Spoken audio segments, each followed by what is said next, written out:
Welcome back to another exciting episode of Southern Sorcery, the breakdown. We're going to break down some of the precons from Bloomburrow.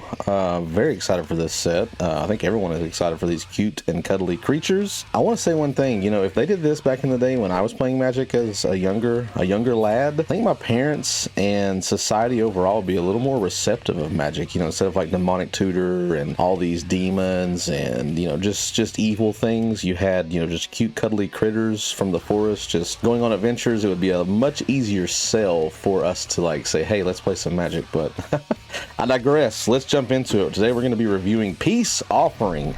This is the group hug deck that I'm super excited to dive into it, and it took me everything in my power not to just turn it full bear into group hug.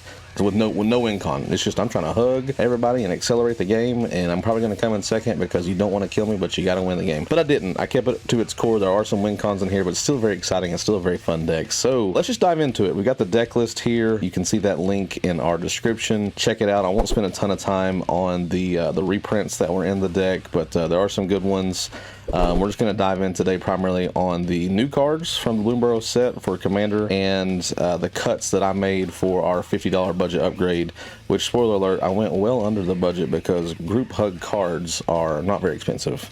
Go figure. People want to win the game. They don't want to help everybody out. But let's just dive into it. Let's start off with the most exciting part, in my opinion, and that is the new cards. We're going to talk about the face commanders, and then we're going to talk about some of the newer cards from the set itself. Also giving all these away again, obviously, you know, we did the last set with the Modern Horizons 3 precons. Same concept here. We're going to give these decks away, so please feel free to comment. Be thoughtful with your answers. We're always looking for thoughtful answers on what you would do as well for upgrading the deck. We always love hearing everyone's opinions on what they would cut, what they would change, how they would play the deck. You don't have to write, you know, an 8-page paragraph, but also, you know, just saying, hey, I wouldn't do anything. You know, just be thoughtful. That's all we ask. We love reading those. We had over 1,300 comments to read last time, and it was amazing. I wish I could give one of these away to everyone, and one day when we get to that point, I think we're going to do that. So just keep liking and subscribing and watching, and we'll be able to do it. All right, let's dive into it. Shane, enough talking, enough rambling. Let's talk about the face commanders. We have first up Miss Bumbleflower. She is a rabbit citizen, and she is a green, white, and blue.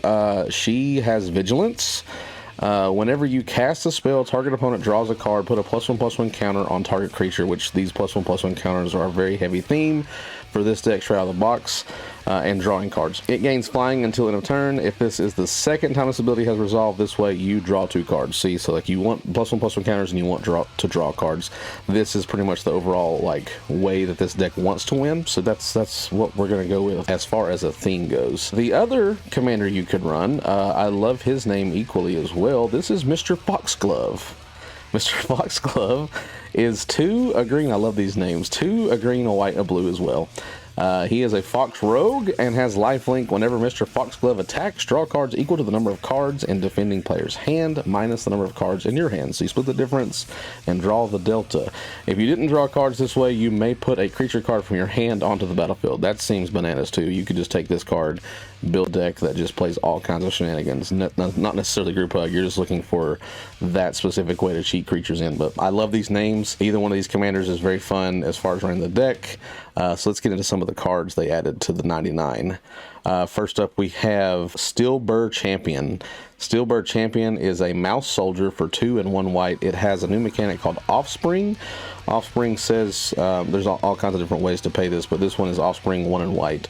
So what happens is you may pay an additional 1 and white as you cast this spell. If you do, when this creature enters, create a 1/1 token copy of it. That's a really cool mechanic. It has vigilance, and it says whenever an opponent casts a non-creature spell, put a +1/+1 counter on this creature. So it seems decent. So for a total of 3 generic and 2 white, so 5 mana total, you could get 2 of these creatures, 1 real card on the copy. They both have vigilance, and they both have that mechanic. Whenever an opponent casts a non-creature spell, put a +1/+1 counter on it. So you can get big quick because lots of non-creature spells get cast in the game of Commander. Next up, we have my favorite card, I think, maybe ever printed. I don't know. It's It's just so fantastic. The artwork, everything about it. Tempt with bunnies. We've had a lot of tempt cards in our day that have this mechanic, tempting offer, but this one is tempt with bunnies, and I'm not missaying this. This is tempt with bunnies, 2 and a white, has tempting offer. You get to draw a card and then create a 1/1 rabbit creature token. Then each opponent may draw a card and create a 1/1 white rabbit creature token. For each opponent who does, you repeat that process. So you could end up with drawing, you know, a total of 4 cards and having 4 1/1 rabbits, while everybody else gets to draw a card and has a rabbit. So rabbits everywhere. You're tempting the board with rabbits. How cute is this card? And just the overflow of rabbits, it's the art is great. The mechanic is just fun. You know, A+ all around. I love that card. The next card we have is Perch Protection. Perch Protection is 4 and 2 white. This one is very interesting. This is another new mechanic. The gifting mechanic is very unique to this set. It's new to this set, but I kind of dig it. It's fun. So for 6 mana, 4 and 2 white, it's an instant, and then it has this thing called Gift an extra turn. So the gift mechanic will always specify like gift a card, gift a counter. It will tell you kind of what you're doing. So this one, you're giving away an extra turn. So you may promise an opponent a gift, which I think that's funny. They use the word promise. It's like, can you go back on this promise? You can't, but this is the way they worded it. It's very funny. You may promise an opponent a gift as you cast the spell. If you do, they take an extra turn after this one. And that usually resolves, I think, pretty much immediately. I don't know. Someone may be able to correct me, but create 4 2/2 bluebird creature tokens with flying. And if the gift was promised, all permanents you control phase out, and until your next turn, your life total can't change, and you gain protection from everything. Exile Perch Protection. So you are giving someone an extra turn, but essentially you're Teferi's protectioning yourself. So like if they try to go crazy on the next turn, you're going to be exempt from all the shenanigans that might take place. So I love it. I think this is a very fun card. It exiles itself, so that's also kind of cool. Like, so people can't really like overly abuse this or something. It's just fun. I think it's a great card. I love the gift mechanic. It's so fun and different, and it's kind of like group hug in a way, you know, group slug, whatever you want to call it. You know, it's a side hug, not a full-on hug, but a side hug. After that, we have Bloodroot Apothecary. This card is bananas. This is a squirrel druid for 2 and a green. It has Toxic 2, which they're going to throw toxic on a squirrel. Like, okay. So Toxic 2 is very much like Infect, except instead of the power dictating how much poison you get, that toxic number. So Toxic 2 means it would get 2 poison counters if a player is dealt damage by that creature. So what happens is whenever it enters, you and target opponent each create a treasure token. So there's kind of the hug aspect of it. But this is the bonkers part, because there's so many like food tokens, treasure tokens, so many artifacts these days are absolutely getting abused and can trigger this. Whenever an opponent sacrifices a non-creature token, that player gets 2 poison counters.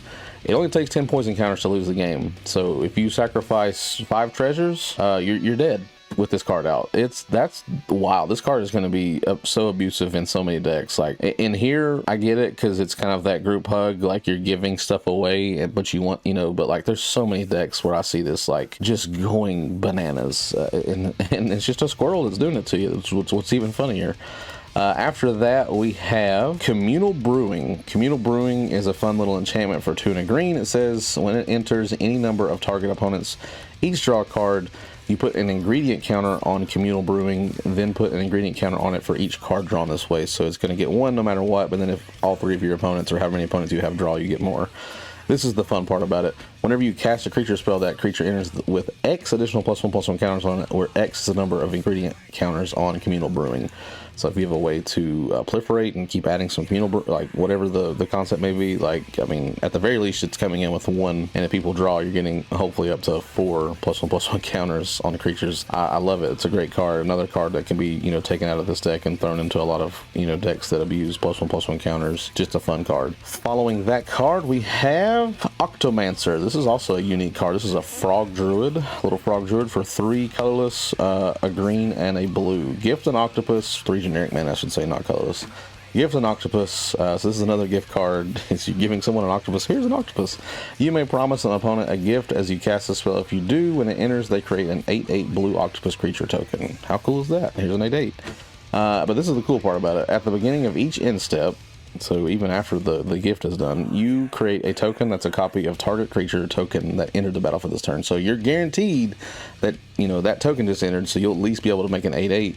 And then if someone else is doing shenanigans at the end of each instep, or the beginning of each instep, you're going to be able to like copy that as well. Really cool card. I love the concept of it. I loved how it works off of itself, where you're giving an octopus and then getting an octopus for sure. So another cool card that they printed. This is probably one of the more, I don't know, just bonkers cards in my opinion. Like, so easy to win the game with this card. 20-toed Toad, and I love the name. That's just fantastic. A+ on the flavor. 20-toed Toad. He's a frog wizard, of course, for 3 and a blue. Your maximum hand size is 20, which is cool. And then whenever you attack with 2 or more creatures, put a +1/+1 counter on 20-toed Toad and draw a card. So there's some synergy for yourself there. You're trying to get, and I'll tell you why, because whenever 20-toed Toad attacks, you win the game if there are 20 or more counters on it, or if you have 20 or more cards in your hand. Really, both of those things are not that hard to get with the right deck build. Like, you can win with this card pretty easy, especially if, like, you know, just you could do it, and you're not restricted to like wait another turn. It's not on your upkeep, it's when he attacks. Like, so many ways to like abuse this. I can see a lot of people losing to 20-toed Toad pretty quickly. That's one of the main win cons in this deck that I saw, especially with how many +1/+1 counters that you're getting and moving, especially, and the card draw too is bonkers. So there's 2 lines that you can take to win with this specific card. I love it. It's a great card. I'm sure it's going to be getting thrown into a lot of different decks where you're gonna see a lot of people lose to 20-toed Toad. After that, we have a new class. This is an enchantment called Fisher's Talent. It's almost like Reef Worm on an enchantment. 2 green and a blue. So the first mode, level 1. At the beginning of your upkeep, look at the top card of your library. You may reveal it. If it's a land card, create a 1/1 blue fish creature token. If you revealed it this way, then you can draw a card. Level 2, if you level it up with a blue and a green, if you would create a fish token, create a 3/3 blue shark creature token instead. So there's the Reef Worm mechanic. Everything is always a bigger fish. And then the last level for 2, if you leveled up for 2, a green and a blue, instead if you would create a shark token, you get an 8/8 blue octopus creature token instead. So pretty fun way of, you know, abusing the top of your library, especially if you run like landfall type decks where, you know, you're always going to have lands and stuff, or if you can manipulate the top. I don't know, pretty interesting. I like the reform aspect of it. Following that, we have the Wear Down. Wear Down is a sorcery for 1 and a green. The artwork's great because it's a beaver that's wearing down a tree. This one has gift a card, which is the more common of the gift. This means, you know, when you promise an opponent, as you cast a spell, if you do, they draw a card before its other effects. Okay, so that's what I was thinking of earlier. The draw card happens first before the other effects, but I guess when you're gifting the extra turn and gifting the creature, those just kind of happen when it resolves. Destroy target artifact or enchantment. If the gift was promised, instead destroy 2 target artifacts and or enchantments. So just a way to spot remove some stuff. Pretty helpful card. After that, we have another card that does something similar with the gifts. This is Peerless Recycling. Has a raccoon as he is recycling some trash, which trash pandas do that thing, you know. 1 and a green, it's an instant, gift a card again, so they get to draw a card before the other effects happen, the opponent that you promised this to. But this one says return target permanent card from your graveyard to your hand. If the gift was promised, instead return 2 permanent cards to your graveyard to your hand instead. I like it. I love it. I want some more of it. After that, we have Jolly Gerbils. I love that card. It's a fun little gerbil card. They're hamster citizens for 1 and a white. This is a cool concept because of the new mechanic. This says whenever you give a gift, you draw a card. So you always want to be giving those gifts. I love that mechanic. I think that's really fun. A lot of group hug decks can be built around this theme. I think that opens up the avenue for a ton of like just very flavorful builds. And then our last card, the new card, we have a Long Rivers Pool. This is a blue for an instant. It says gift a card, so the same concept as the other 3 we just spoke about, the other 2. And this is just a counter. It's a counter target creature spell, but if the gift was promised, instead it's just counter target spell. So if you give the gift, it's just basically a counter spell for 2 blue. And it's a frog about to get eaten by an alligator, it looks like. So I hope he made it out. I'm going to hope that he made it out. But yeah, those are the new cards. Let me know what you think about these new cards. I think the flavor is just a home run. They crushed it. Couldn't have done a better job. The artwork is good. It reminds me of Redwall, the book series where there's all kinds of woodland creatures that have swords and then their nobility. It's just great. I love it.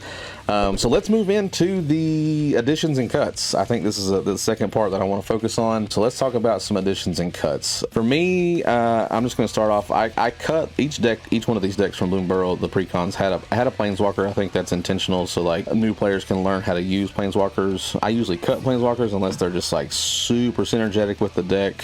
For this one, there's a Tameo Field Researcher. I did cut that for a Howling Mine. Howling Mine is such an iconic card in Magic. It's been around since the beginning, from the alpha beta days. It's an artifact for 2 mana. It says at the beginning of each player's draw step, if Howling Mine is untapped, that player draws an additional card. It's a great group hug deck. It's going to feed into a lot of the mechanics you're already trying to do. It's a way to make yourself not be the threat because you're giving everyone a card. And this deck is kind of trying to be sneaky as possible and win while making everyone feel, you know, happy and fuzzy inside from drawing cards and getting counters and such. So yeah, Howling Mine. After that, I decided to cut the Realm Cloak Giant, which was a board wipe on a creature. It had on an adventure where it destroys all non-giant creatures. I think board wipes generally put a bad taste in a lot of people's mouths, so I'm not necessarily a big fan of that when you're trying to group hug. There are, you know, obviously some board wipes where people like can pay into them, like was it play of the game or something like that, where from Battle Bond. And it can be at the right time because you're the group hug player, like, hey, you can kind of help me pay into this and we can wipe. But I decided to keep, you know, away from board wipes in general here. Instead of that card, I want to run Dictate of Crufix. This is an enchantment for 1 and 2 blue. It has flash at the beginning of each player's draw step. That player draws an additional card. So we're just trying to give everybody draw, and then we're going to try to win with that draw with our 20-toed toad or some other mechanic, just depending on, you know, how you want to build the deck. But 20-toed toad is pretty much the win con that I went after, keeping that card alive, keeping that card on the field, you know, returning it from the graveyard to your hand if possible. Pretty sneaky way to win the game. After that, we decided to cut Sphinx of Enlightenment for my dude Kami of the Crescent Moon. This guy's been showing his booty cheeks since 2005, all the way back from Saviors of Kamigawa, one of the more iconic cards in Magic just because of the artwork.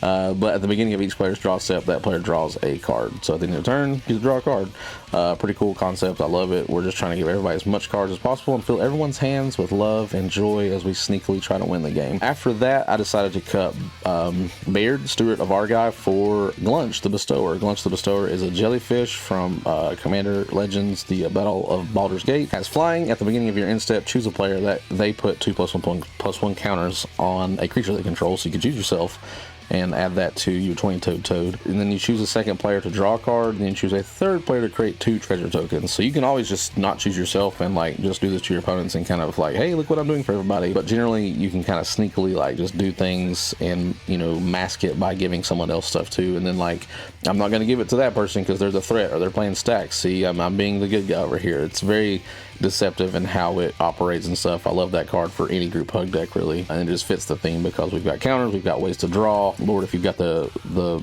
squirrel out that gives the poison counters, you can give someone treasures and be like, here, have all these treasures. Another fun way to win the game. After that, we took out Broken Wings for a really cool card called Tidal Barracuda. I haven't ever really played with this card or given it much thought in a lot of my other decks, but a really sneaky card. So what it does, it's 3 and a blue, sorry. It's a fish that says any player may cast spells as though they had flash. So you're giving flash to everybody at the table. But the other side of it is your opponents can't cast spells during your turn. So you're saying, I'm giving you full reign on everything you want to do. You can play anything at instant speed, except on my turn, you can't play anything at all, which is very sneaky because, you know, you're group hugging, they're not really worried about you, then all of a sudden you're trying to win the game. And you know, I like that. That is definitely a sneaky group hug card. After that, we cut Riot Control for a great card, in my opinion, for this specific style of deck. Mind's Aglow. This is 1 blue for a sorcery that says join forces. So it says starting with you, each player may pay any amount of mana. Each player draws X cards, where X is the total amount of mana paid this way. So it starts a train where you pay into it, and then it just passes priority to the next person if they decide to pay into it. The more that's paid into it, the more people will draw cards. So this is a really cool way to fill your hand up very fast and do different things that could dictate, you know, how you win the game. And then I wanted to cut always, you know, the tap lands, so like the Temple of Enlightenment, the Temple of Mystery. I just, you know, you do get to scry, but I think they're just too slow. So the first cut we made for Temple of Enlightenment, we decided to put Folio of Fancies in for that. This is an artifact from Throne of Eldraine. For 1 and a blue, it says players have no maximum hand size, so there's the group hug aspect. You're welcome. Then you can pay X twice and tap it. Each player draws X cards, so we're just trying to fill our hands. And then if you want to, you can pay 2 and a blue. If people actually, you know, this might be a secondary way to win the game. 2 and a blue, tap it. Each opponent puts a number of cards equal to the number of cards in their hand from the top of their library into their graveyard. So they've got 40 cards in their hand. They're going to mill 40 cards. All of a sudden, that's 80 cards off of their deck. They're looking pretty close that they could be milled out to win the game. So maybe a secondary way to win the game, but for the most part, you're just going to keep feeding cards into your hand with that XX mechanic. Next, we're going to cut Temple of Mystery, which is another temple land, for a really good group hug card called Master of Ceremonies. This is from Streets of New Capenna. This is a fun card. It's a creature, Rhino Druid, for 3 and a white. It says at the beginning of your upkeep, each opponent chooses money, friends, or secrets. It's a wall of text. For each player who chooses money, you and that player each make a treasure token. So that's good. For each player who chooses friends, you and that player each create a 1/1 green and white citizen token. For each player who chooses secrets, you and that player each draw a card. That's great. I love it because you are getting the benefits of everything. So each player is going to choose something, and you get to enjoy all of them as well. So whatever everybody else is choosing, you know, love the artwork. Cheer here, you know, we're all getting, you know, the love. So he's spreading it around, but you're going to get all the bonuses because you get to have all the modes. And then lastly, we're cutting Temple of Plenty for one of the newer cards from Assassin's Creed. I feel like this guy just had to be added. Socrates, Athenian teacher, just fit the deck very perfectly. His defender, he cost 1 a white and a blue. He has hexproof as long as it's untapped. So if he's just sitting there chilling, he can't be targeted by spells your opponents control. And then he has Socratic Dialogue. So you can tap him, till end of turn, target creature gains. If this creature would deal combat damage to a player, prevent that damage, this creature's controller and that player each draw half that many cards rounded down. So if you've got a creature that's huge, you can tap him, and instead of like combat damage, instead you're going to, you know, let's say it's a 10-10, you're going to draw 5 cards. Really cool mechanic. I think that's fun. The fact that he's a defender too just gives, you know, something to block with, and then obviously like once that's happened, then you've got that ability to tap and prevent damage and then just draw cards instead. I love it. I think it's really cool. Plus they're drawing cards too, so the group hug element is there. After that, we're gonna cut a Thriving Grove. This is the lands that, you know, it comes in tapped for a green, this one, and then you can choose another color it taps for that afterwards. I did want to cut the Thriving Grove. I did keep, I think it was 38 lands. I ended up cutting 1, 2, 3, 4. So I cut it down to 34 lands. I cut 2 of the lands, but I replaced them with lands. But for Thriving Grove, I want to replace it with Temple Bell, artifact that a lot of people play with for 3 mana. Tap, each player draws a card. So you're just tapping it, everybody draws a card. I think it's a fun way to just draw into everything. You're still just producing stuff left and right as far as card draw. That's what I really went for. In the deck itself, there's a lot of ways to like double your mana or add more mana, so you can go the mana route. Lots of ways to group hug the table to make them feel like you're not a threat at all. And then for the other 2 thriving cards, we cut Thriving Isle, but we added another land. We added Miko Koro, Center of the Sea. This is a legendary land that you can tap for a colorless mana, or you can pay 2 and tap it. Each player draws a card. Just fits the theme of the deck in a land. I thought it was just a great ad. And then for some protection, took out Thriving Heath for Maze of Ith, because Maze of Ith can, you know, save your butt, or it can save someone at the table's butt, because it taps to untap target attacking a creature, prevent all combat damage that would be dealt to and dealt by that creature this turn. So you could save someone else, group hug style, save yourself, just to stay in the game. And then my last edit was taking out Perplexing Test for the Flump. Flump is another jellyfish. This one is from Adventures in Forgotten Realms. So we added 2 D&D jellyfish to the deck, because why not? This card has Defender and Flying, and whenever Flump is dealt damage, you and target opponent each draw a card. So with it being a 0/4, you can coax, do a little politicking, and say, hey, if you want to swing a little 1/1 at me, or, you know, whatever the case may be, we can both draw a card. And sure enough, people are going to take that deal more often than not. So I think it fits the theme of the deck very well. But that's it. That's, you know, my thoughts. I would personally just make it a group hug deck. I love group hug. I run a group hug Kenny deck, and there's no win con. It's just to accelerate the game. It can win, I guess, if I were just to swing out. Maybe I don't think I've ever done that, but I think group hug is just a really fun way to like just accelerate games and see what happens, because, you know, there's a lot of cards I run like Tempting Worm, where you can drop, you know, basically all your opponents get to drop their whole hand for free, or they can go search for. There's all kinds of shenanigans that can take place with group hug. This one is a group hug deck with a little bit bit of sneakiness to it to win you the game. I like how they built it. I love the flavor around all the new cards from Bloomburrow. But again, let us know your thoughts on what you would do personally, add, subtract, how you would play the deck, and then so we can give it away. We want to give these decks away. We're excited. We had a great outpouring the last time we did this, so we're just going to continue that train and keep giving stuff away as long as we can. But check us out, like and subscribe. Let us know how we're doing. We appreciate everything. I hope you guys are having a great day. I know the world is crazy right now, so hope everyone is safe and sound. Love y'all. Really appreciate all the support. It's been overwhelming. We'll see you on the next one. Bye.